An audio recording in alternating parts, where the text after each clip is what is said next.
Hello, CD again with Truth Matters.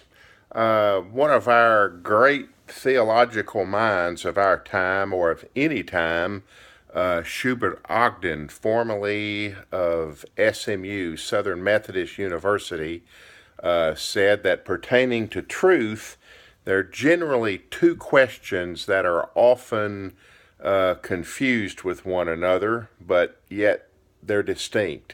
The first question is, what is truth?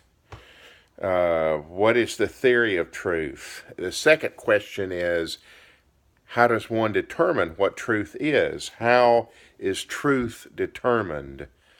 The first question, what is truth?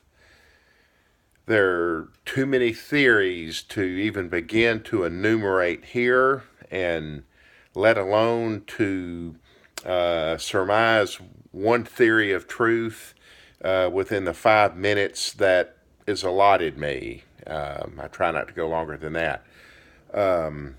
Many theories. What is truth? That's the question that Pilate asked Jesus, interestingly enough, and that's the question that is still often asked today. What is truth? As Jesus stood before Pilate, and Jesus said, "My followers seek after truth.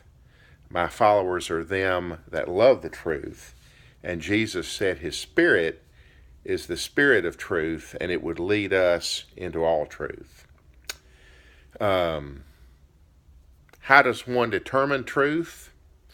Some people believe, and Dr. Ogden points this out in his book, The Reality of God, that our culture and society is shaped by the scientific method, by what he called secularism, the outlook and perspective of the scientific method.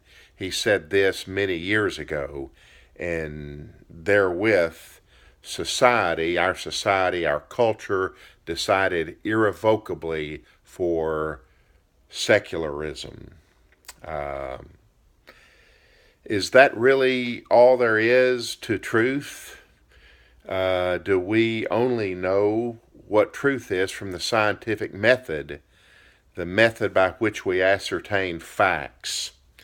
What we touch, taste, smell, see, is truth only limited to what we can scientifically measure or verify? That seems to be the question. On the one of the survivors of the Holocaust, the statement was found, "I believe in love even when I'm not feeling it, and I believe in God even when He is silent." There are a lot of things we take for granted as true that aren't merely from the scientific method.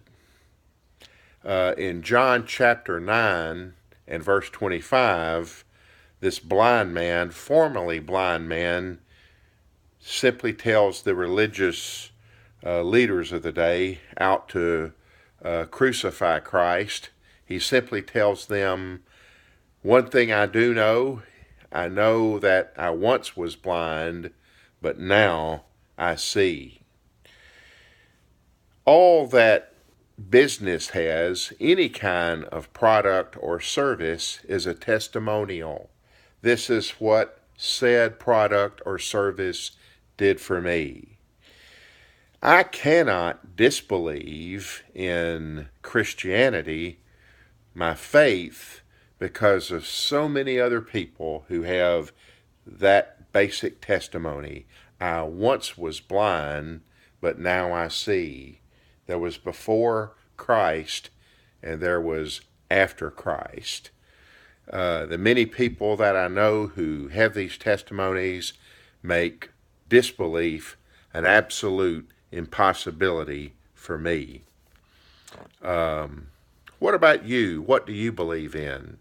How do you know if a thing is true or not? What do you believe to be true? Think about those things. We'll talk later.